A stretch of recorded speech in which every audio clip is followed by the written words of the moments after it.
नमस्कार, बहुत स्वागत है आपका। आप देख रहे हैं आपकी आवाज और आपके साथ मैं हूं आसिफ शेख।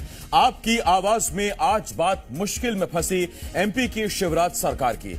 एमपी में इन दिनों अपराधी खुले आम वारदातों को अंजाम दे रहे हैं, खासकर आदिवासियों पर जुल्म बढ़ते ही जा रहे हैं। सीधी पेशाब कांड के बाद हरदा, शिवपुरी और इंदौर से सामने आई घटनाओं ने कई सवाल खड़े किए हैं। उधर सीधी पेशाब कांड के आरोपी प्रवेश शुक्ला पर सरकार की कार्रवाई और विदिशा में ब्राह्मण समाज से आने वाले पिता बेटी के सुसाइड केस से नाराज ब्राह्मणों ने सरकार के खिलाफ मोर्चा खोल दिया है। ये करीब करीब 2016 वाले माइका लाल वाले हालात की याद दिला रहे हैं। सवाल यही है कि एक तरफ आदिवासी खफा हैं तो दूसरी तरफ ब्राह्मण नाराज। ऐसे में क्या करेंगे सरकार? ऐसे ही कई सवाल हैं जिनके जवाब जानने की कोशिश करेंगे। एक खास पैनल भी हमारे साथ जुड़ेगा, लेकिन आइए सबसे पहले एक रिपोर्ट देखते हैं।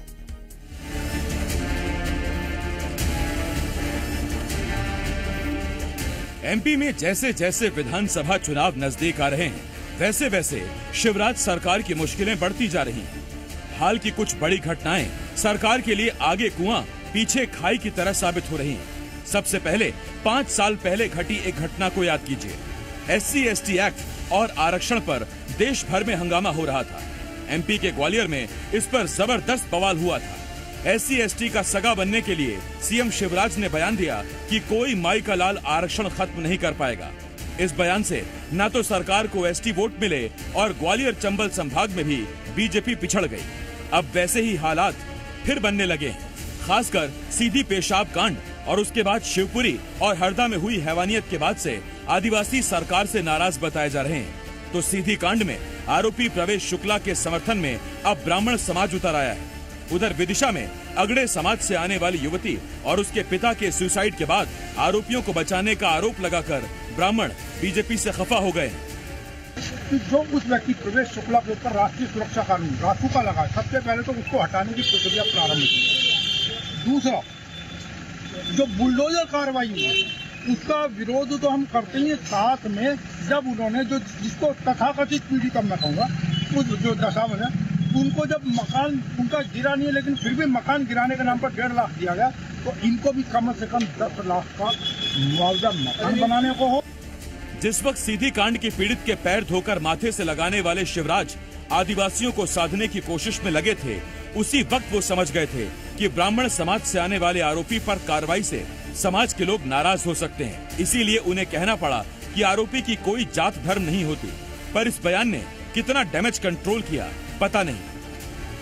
और जो अपराध करता है, अन्याय करता है, उसका कोई धर्म नहीं होता, कोई जाति नहीं होती, कोई पार्टी नहीं होती।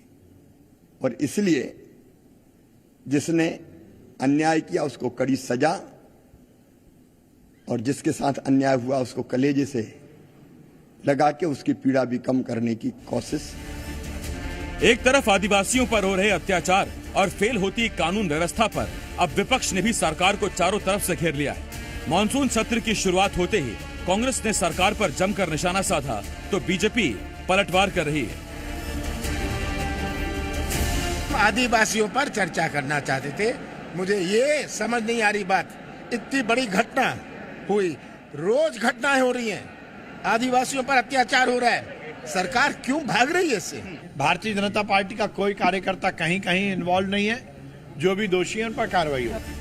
मुसीबतें यही तक नहीं है। ग्वालियर में अल्पसंख्यक की पिटाई हो या फिर श्योपुर, सागर और इंदौर की घटनाएं, हर वर्ग अपने समाज का झंडा बुलंद कर सरकार को आंख दिखा रहा है। अब देखना यह है कि चुनाव से ऐन पहले हो रही इन घटनाओं के बाद सरकार कैसे सबको साधने की कोशिश करती है और ये कोशिशें कितनी कारगर साबित होती हैं। प्रमोद शर्मा, जी मीडिया, भोपाल।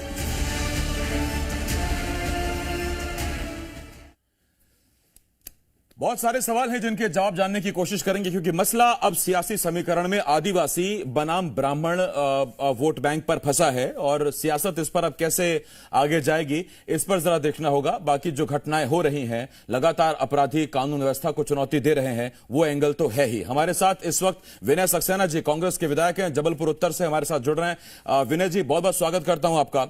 विनय जी, मेरा सबसे पहला सवाल आपसे, सर बीजेपी के मेहमान जब जुड़ेंगे तब उनसे मैं उनके सवाल पूछूंगा, लेकिन मेरा आपसे सवाल यह है कि जिस सीधी पेशाब कांड का जब ये मामला सामने आया तो आपके चुरहट वाले अजय सिंह जी हों या सियावल वाले कमलेश्वर पटेल, ये उन नेताओं में थे जो सबसे पहले प्रवेश शुक्ला के घर को गिराने की मांग कर रहे थे, और अब ब्राह्मण समाज उनके खिलाफ भी मुखर है। वो कह रहा है हम वहां जीतने नहीं देंगे।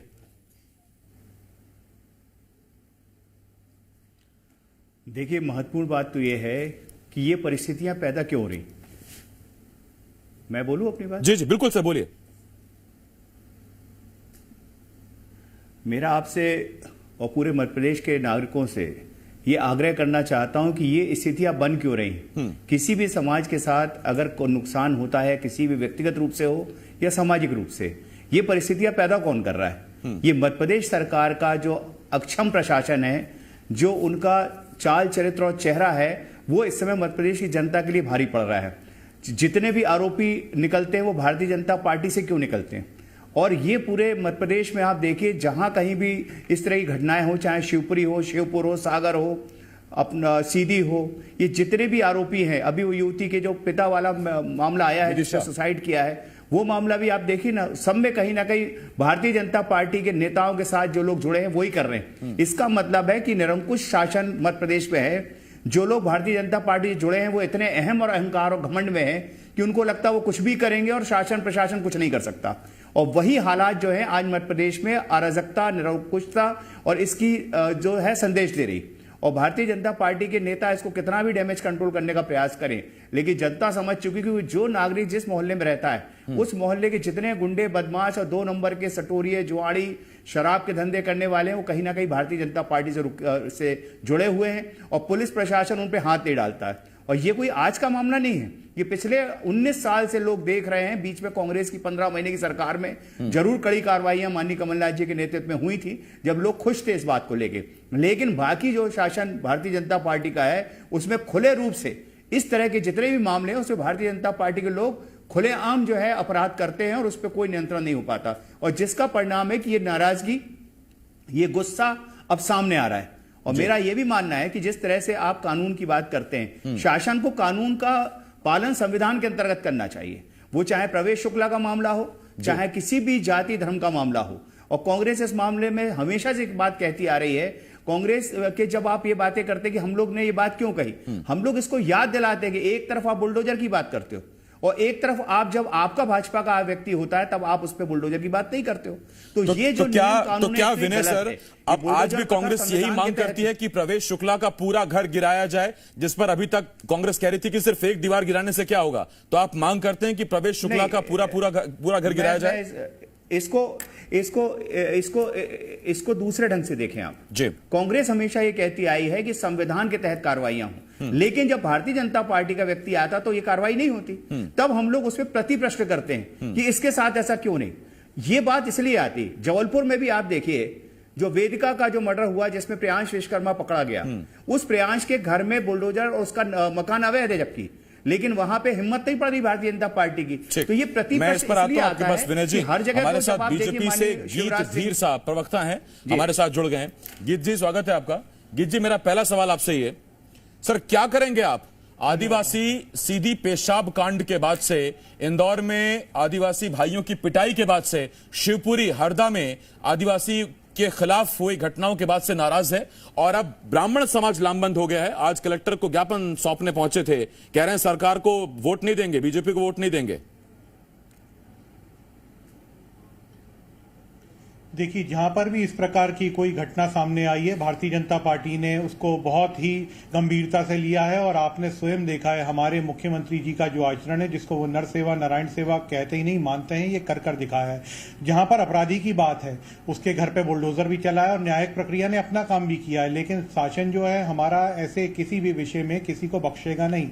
निश्चित रूप से अगर एक व्यक्ति के ऊपर कार्रवाई होती है तो 10 आपराधिक मानसिकता वाले लोग जो हैं वो अपने आप भयभीत हो जाते हैं। इस दृष्टिकोण को सामने रखते हुए बुलडोजर की भी कार्रवाई की गई।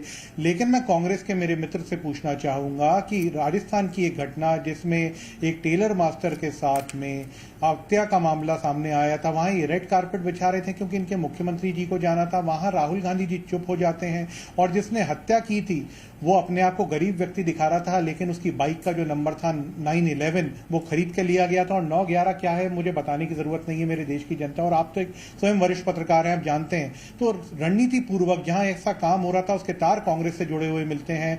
पलघर की घटना ले लें, महाराष्ट्र में जो पलघर में घटना हुई थी, शादियों के साथ अत्याचार हुआ था, ऐसी एक घटना नहीं अनेकों घटना। इसमें कांग्रेस ने क्या काम किया था। और आदिवासियों की जब आपने बात करी तो आदिवासी वर्ग को कांग्रेस ने केवल और केवल बरगलाया है और इसको एक वोट बैंक की राजनीति के तहत इस्तेमाल किया है। तभी तो इनके पूर्व मुख्यमंत्री जो कांग्रेस से आते थे, कमलनाथ, कहते थे कि आदिवासी जो है हिंदू नहीं होते। भारतीय जनता पार्टी का इस प्रकार का आपको कभी कोई आचरण देखने अच्छा याद दिलाया आपने गीत जी। अभी परसों एक ट्वीट भी आया, उसमें पूर्व जेल मंत्री एक सीनियर लीडर बीजेपी की कुसुम मेहदेले ट्वीट करती हैं कि ये क्या नौटंकी है, दारूखोरों के पैर धोए जा रहे हैं। तो क्या वो अब बीजेपी में नहीं है या बीजेपी की लाइन नहीं है ये? देखिए, इस विषय में मुझे जानकारी नहीं है कुसुम महदेली जी के बारे में जो आप बोल रहे हैं, मैं जानकारी हासिल कर लूंगा। लेकिन देखिए, भारतीय जनता पार्टी में जो है कोई भी अगर व्यक्ति, जब हमारी सरकार है, हमारा शासन है, तो हम यहाँ पर राज नहीं कर रहे, हम यहाँ सेवा कर रहे हैं। तो निश्चित रूप से जो आचरण था हमारा, उसके प्रति मुख्यमंत्री जी ने संवेदनशीलता दिखाई और जो मैंने आपको बताया जिस प्रकार से वो जो आचरण था उसने एक मैसेज भेजा है। गीत सर, मेरा एक सवाल है आपसे। गीत सर, मेरा एक सवाल है आपसे। आपने कहा कि कार्रवाई होगी और सेवा कर रहे हैं, सरकार ने चला रहे और कड़ी कार्रवाई कर रहे हैं। मुझे एक बात बताइए सर, विदिशा में 19 साल की लड़की, रक्षा नाम था उसका, उसने सुसाइड कर लिया एक आरोपी पर आरोप लगा के कि वो उसे छेड़ता है, उसकी कलाई पकड़ता है, उसे परेशान करता है। 43 दिन का वक्त था आपके पास उसके आरोपियों को पकड़कर सजा दिलाने का, एक भरोसा दिलाने का।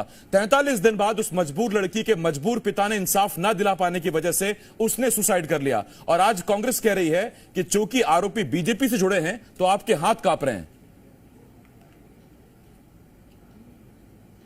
देखिए, ऐसा बिल्कुल भी नहीं। कांग्रेस जो है केवल और केवल मौत की राजनीति, गिद्धों की तरह ये कहीं जब इस प्रकार का कोई हादसा होता है तो आ जाते हैं, लेकिन ये उस बात पे कभी नहीं बोले। खैर, मैं पहले अपनी ये बात क्लियर कर दूं, फिर मैं आऊंगा कांग्रेस के आचरण पे।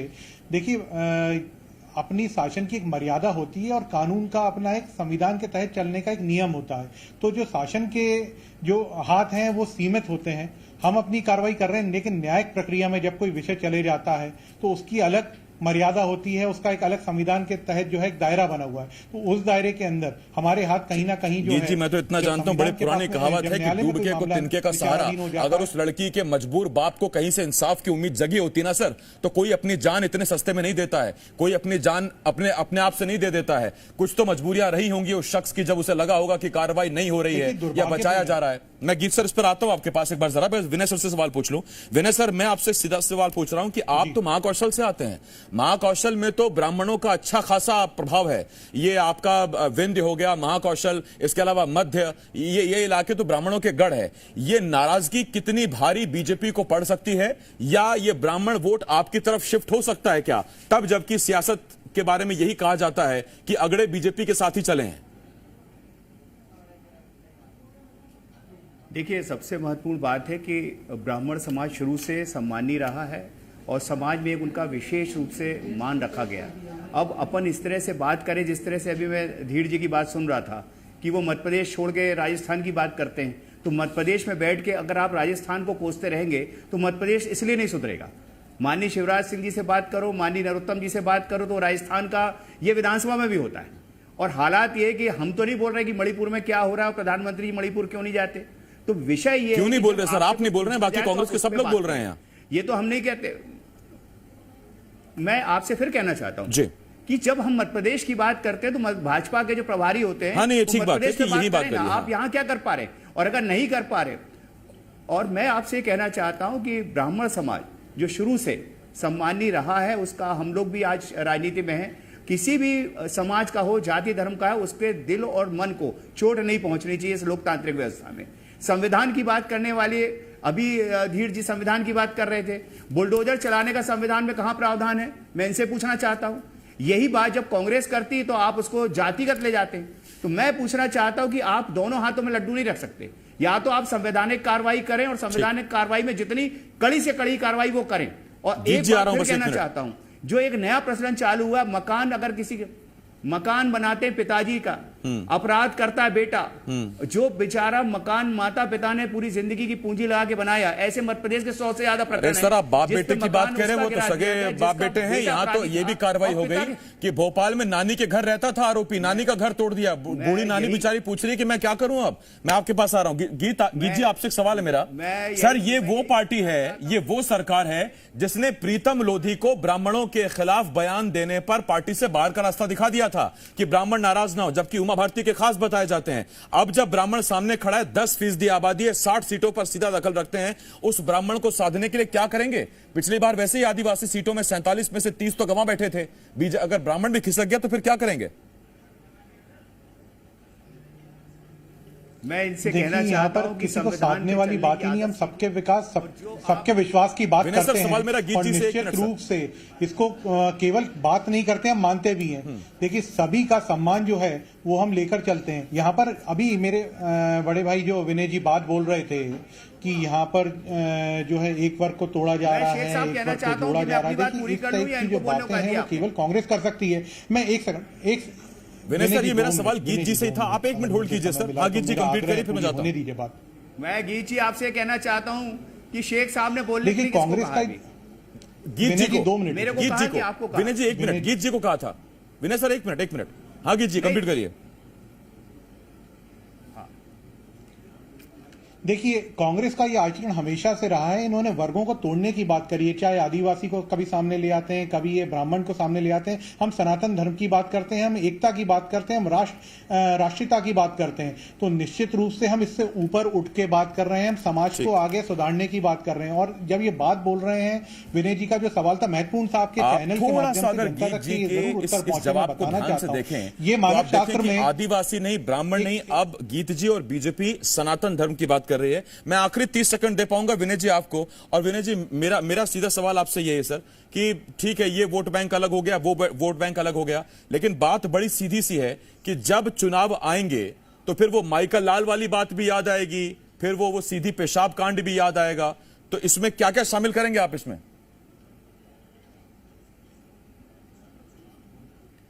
देखिए शेख साहब, सबसे महत्वपूर्ण बात तो है कि जो घटनाक्रम चल रहे हैं मध्य प्रदेश में, ये बिल्कुल स्पष्ट हो गया है कि भारतीय जनता पार्टी के उसमें निरंकुश शासन हो गया जी शेख साहब, मैं बोलूं अपनी हाँ बात? बोले सर, बोले।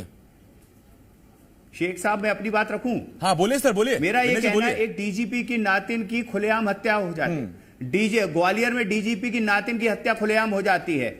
इतना निरंकुश शासन मध्य प्रदेश पे कभी नहीं रहा।